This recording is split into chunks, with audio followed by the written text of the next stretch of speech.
Bismillahirrahmanirrahim. Assalamualaikum warahmatullahi wabarakatuh. Selamat sore sahabat Bawaslu dimanapun Anda berada. Kembali lagi bersama kami Bawaslu Kabupaten Temanggung dalam kegiatan ngabuburit pengawasan. Puji syukur kehadirat Allah Subhanahu wa Ta'ala yang telah memberikan rahmat dan hidayahnya sehingga kita selalu diberikan kesehatan, keselamatan, dan kelancaran urusan. Sholawat serta salam tidak lupa kita aturkan kepada junjungan Nabi besar Muhammad Sallallahu Alaihi Wasallam, karena syafaatnya kita dibimbing untuk keluar dari lembah kegelapan menuju ke dunia yang terang benderang seperti hari ini. Sahabat Bawaslu yang saya hormati, pada kesempatan sore hari ini kita akan membahas satu topik, yaitu mengenai implementasi regulasi dan keadilan pemilu. Seperti yang sudah kita ketahui bersama, agenda pemilu adalah agenda 5 tahun sekali. Namun kalau kita secara substantif mendalami bahwa pemilu itu merupakan perwujudan dari kedaulatan rakyat. Nah, berdasarkan Undang-Undang Dasar Negara Republik Indonesia tahun 1945, pasal 22E itu menyatakan bahwa pemilu, ditegaskan bahwa pemilu dilaksanakan langsung, umum, bebas, rahasia, jujur, dan adil.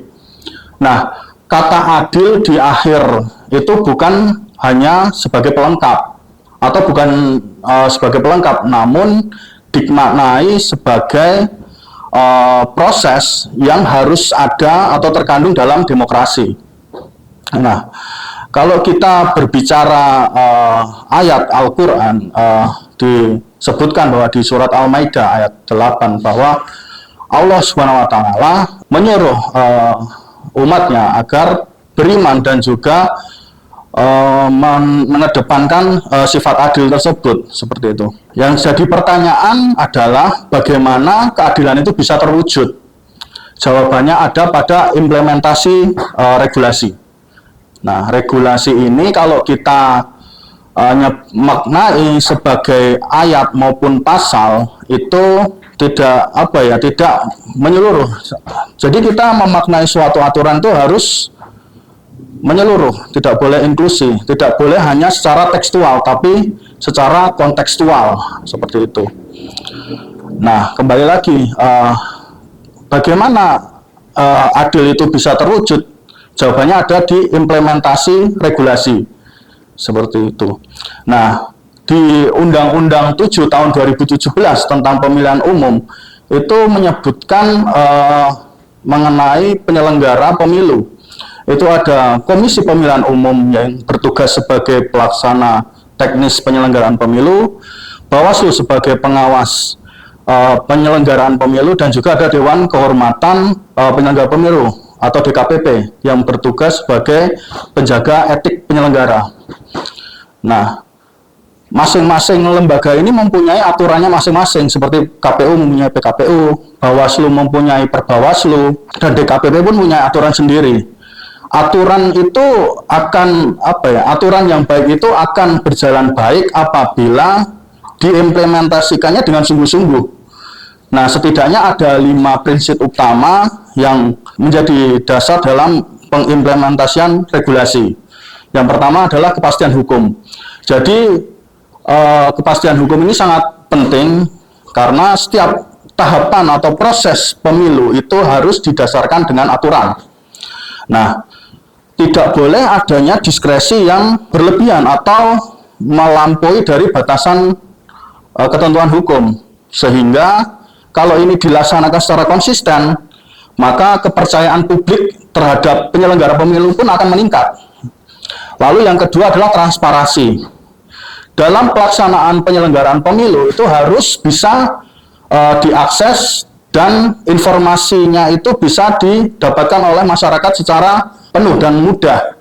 Nah, ini tugas bagi penyelenggara untuk memberikan informasi-informasi tersebut secara mudah, sehingga prinsip transparansi ini bisa diwujudkan. Jadi masyarakat itu bukan hanya sebagai partisipan dalam pemilihan aja, tapi juga sebagai pengawas atau alat kontrol. dari kerja-kerja yang dilakukan oleh penyelenggara. Yang ketiga adalah akuntabilitas. Nah, penyelenggara dalam hal akuntabilitas ini harus dapat mempertanggungjawabkan secara hukum maupun administrasi kerja-kerja yang dia lakukan. Tidak ada kesempatan bagi mereka untuk bersikap atau memutuskan sesuatu itu dengan pandangan subjektif atau adanya kepentingan-kepentingan atau juga keputusan diambil dari tekanan pihak luar. Lalu yang keempat adalah profesionalitas. Jadi seorang penyelenggara pemilihan umum dalam arti KPU, Bawaslu, DKPP itu harus profesional. Jadi mereka itu bekerja bukan hanya karena setelah dilantik terus bekerja, bukan. Karena mereka ini diamanai oleh konstitusi, sehingga integritas adalah harga mati. Lalu yang terakhir adalah non-diskriminatif. Penyelenggara pemilu itu tidak boleh membeda-bedakan peserta, tidak boleh membeda-bedakan peserta. Jadi masyarakat itu diberikan hak yang sama, hak mau dia hak dipilih maupun hak memilih. Lalu peserta pemilu juga diberikan kesempatan yang sama. Tidak boleh dia itu mendiskriminasi atau mengkotak-kotakan, atau dia itu ini golongan tertentu, ini golongan itu, tidak boleh. Jadi semua diperlakukan sama di mata hukum. Jadi 5 prinsip utama itu yang nantinya akan mempengaruhi atau yang menentukan bagaimana regulasi itu diimplementasikan dengan baik atau tidak. Nah, seperti itu. Kalau kita berbicara soal keadilan pemilu, itu bukan hanya kita membicarakan mengenai hasil, yaitu yang menang atau yang kalah, bukan.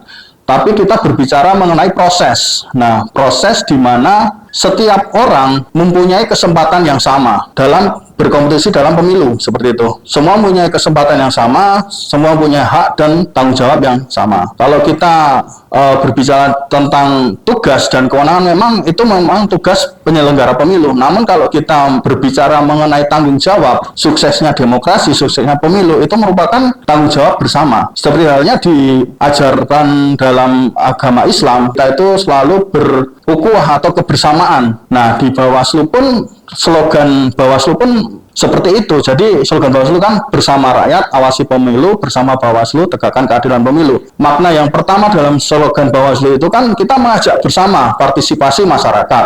Nah, itu juga tercermin dalam Undang-Undang Pemilu di pasal 448 tentang partisipasi masyarakat. Jadi semua masyarakat itu berhak untuk ikut serta dalam melakukan pengawasan bersama Bawaslu, seperti itu. Selain memang tugas pengawasan, kan ada tugas pencegahan, tugas penanganan pelanggaran, tugas penyelesaian sengketa, dan sebagainya. Nah, masyarakat pun bisa berpartisipasi selain di pencegahan, ya. Pencegahan bisa menjadi partisipan dalam sosialisasi, atau dia juga bisa menjadi peserta partisipasi pemilu atau kader pengawas, seperti itu. Lalu di penanganan pelanggaran dia bisa menjadi pelapor atau pemberi informasi awal setelah mendapatkan pelatihan dari Bawaslu, seperti itu. Nah, kembali lagi, jadi terutama di Temanggung ini mempunyai wilayah yang cukup luas dengan 20 kecamatan. Jadi memang termasuk yang wilayah yang besar. Jadi kami Bawaslu Temanggung mempunyai komisioner itu 5 orang. Lalu di sekretariat itu sekitar 20 orang. Dan ad hoc pun masing-masing kecamatan hanya 3 orang, seperti itu. Jadi masih sangat membutuhkan sekali bantuan dari masyarakat dalam proses pengawasan partisipatif ini. Jadi mari bersama-sama kita menjaga demokrasi di Indonesia, terutama di Temanggung, seperti itu. Mungkin itu saja yang bisa kami sampaikan dalam ngabuburit pengawasan pada sesi hari ini. Kurang lebihnya mohon maaf. Jangan lupa follow sosial media kami Bawaslu Temanggung di IG, di TikTok, di web, dan sebagainya. Dan jangan lupa untuk menonton kegiatan ngabuburit pengawasan selanjutnya. Saya akan berpantun sedikit. Jadi ada program Bawaslu namanya Jumpa Berlian. Nah, Jumpa Berlian bersama kekasih. Cukup sekian dan terima kasih. Wabillahi taufiq wal hidayah. Wassalamualaikum warahmatullahi wabarakatuh.